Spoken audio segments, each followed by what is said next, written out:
Ben Bernanke is doing things with the Federal Reserve that have never been done.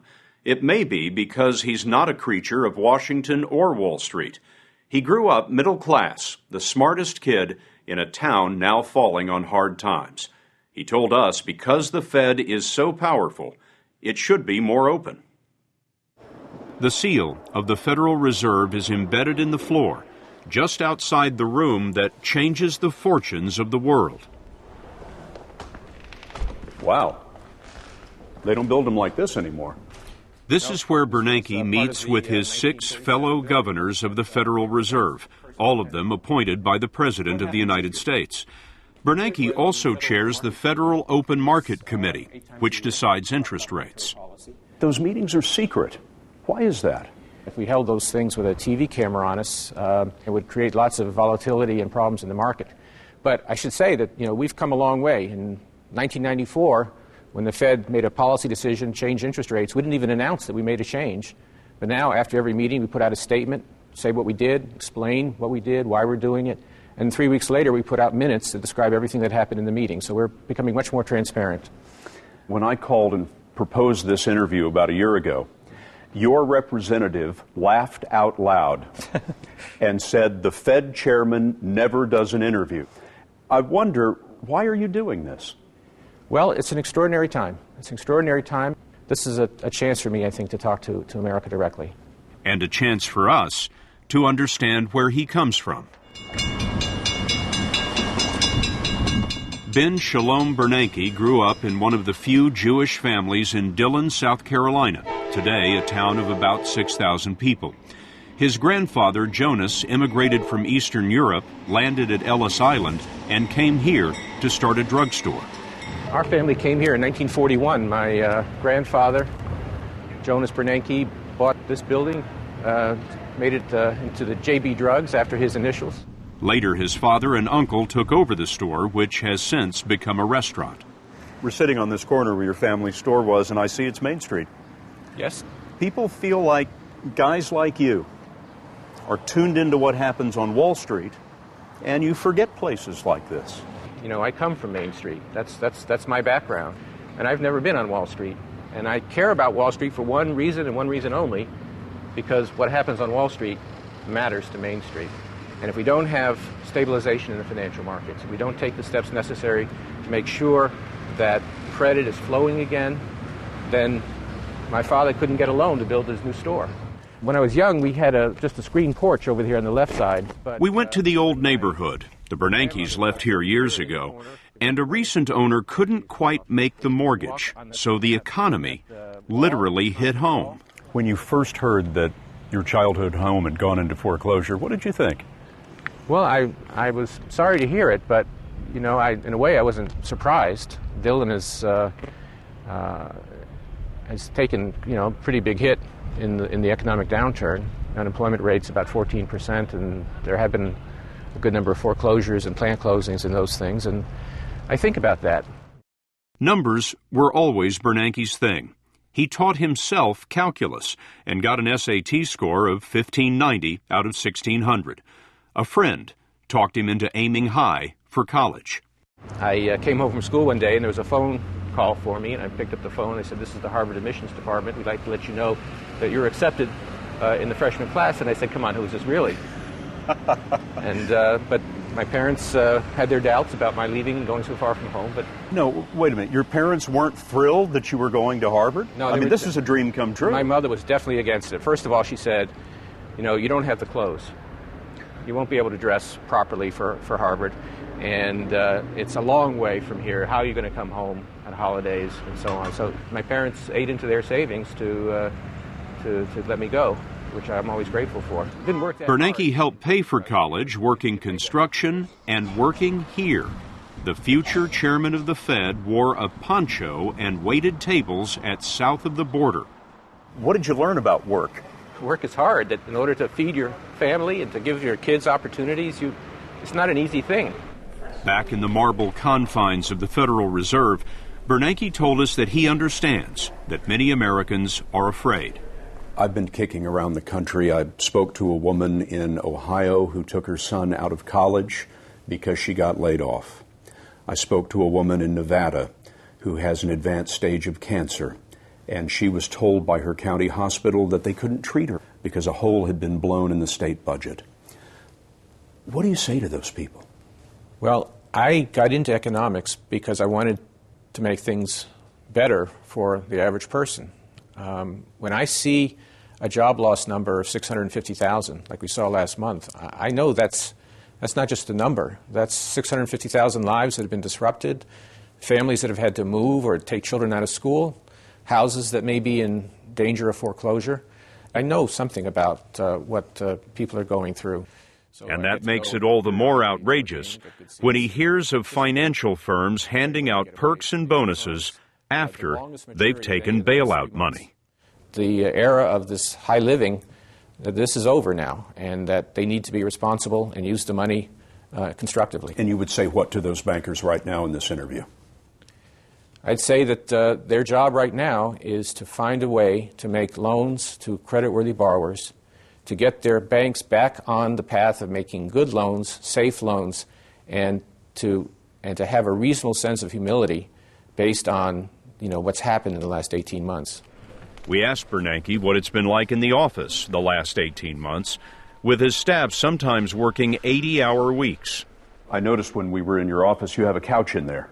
You've been sleeping on that couch? Once in a while. Really? Once in a while, yes. And sometimes it goes through the weekend. Sometimes it goes overnight. The Federal Reserve is the lifeblood of the banking system. Its 12 regional banks are clearinghouses for commercial banks. This is one of the vaults associated with the Reserve Bank in New York. Robots carry cash in the vault that is as big as a football field and 4 stories high. Each pallet loaded with $100 bills is worth $64 million. The Fed has 22,000 employees. It clears your checks and your ATM withdrawals and provides economic forecasts. But one of its most important responsibilities is regulating the nation's biggest banks, to be the watchdog. You're supposed to keep them out of trouble. So how did all this happen? Well, a lot of mistakes got made, no question about it. But, this was a much bigger thing than any single firm or any single individual. Over the last dozen years or so, enormous amounts of savings has flowed into the United States and some other industrial countries. That savings has come from China and East Asia. It's come from oil producers. And it has, in the hundreds of billions of dollars, it has come into our financial system. And, that would be great if we took that money and invested it wisely and got a high return. But instead, our financial system didn't do a good job. We had a regulatory system that was like a sandcastle on the beach. When you had little small waves just lapping up against the sandcastle, everything looked good. But when you had a big breaker come in, suddenly the system wasn't strong enough to deal with it. Does the Federal Reserve bear any responsibility for missing what was happening to the banks as it was happening?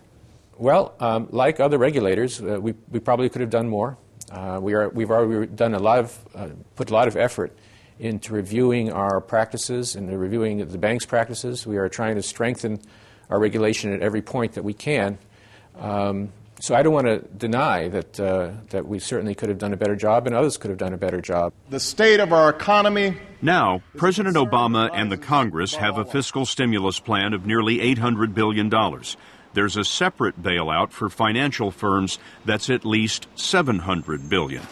Next, the government is looking for a way to clear bad debt off the books of crippled institutions. There was a panic in 1907, so the Fed was created to prevent that from ever happening again. And then we got the Great Depression, and now we have this. How do we prevent this from occurring another time? Well, tougher regulation of large firms.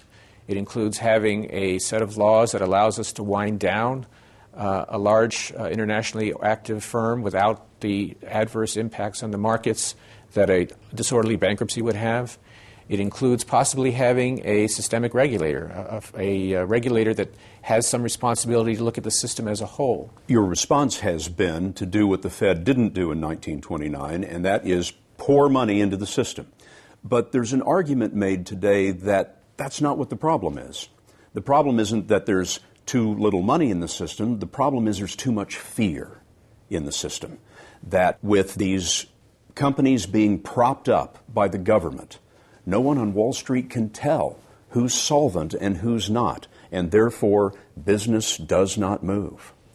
Well, I absolutely agree that confidence is key. People don't know what's happening, and they're afraid, and they're not sure whether or not the system is going to recover. So how do you get confidence? That's the question. And I think the way to get confidence is to show progress. But are you seeing any progress? What's going well? I think all of our efforts so far have produced results. We're buying about $500 billion in mortgages in packaged in securities by the GSEs, Fannie Mae and Freddie Mac. And that seems to have brought down mortgage rates significantly. It allows people to refinance, to get out of high-rate mortgages. We're seeing progress in the money market mutual funds and in the business lending area. And I think as those green shoots begin to appear in different markets, and as some confidence begins to come back, that will begin the positive dynamic that brings our economy back. Do you see green shoots? I do. I do see green shoots, and not everywhere, but certainly in some of the markets that we've been functioning in, and we've seen some improvement in the banks as well, and certainly in some key cases. What will be the first signs of recovery? One sign would be that a large bank is successful in raising private equity. Right now, all the private money is sitting on the sidelines saying, we don't know what these banks are worth, we don't know that they're stable, and they're not willing to put their money into the banks. If you had a message for the American people in this interview, what would it be? Scott, I'd say three things. I'd say, first of all, that the Federal Reserve is here and is going to do everything possible to support this recovery. The second thing I would say is that recovery is not going to happen until the financial markets and the banks are stabilized. And we do have a plan. We have a program for that. But it's going to take some patience. It's going to take some support. And, we're going to have to go forward with that. But the third and final thing I'd just like to say to the American people is that I have every confidence that this economy will recover and recover in a strong and sustained way. The American people are among the most productive in the world. We have the best technologies. We have great universities. We have entrepreneurs. I just have every confidence that as we get through this crisis, that our economy will begin to grow again, and it will remain the most powerful and dynamic economy in the world. Go behind the scenes at the Federal Reserve at 60minutes.com.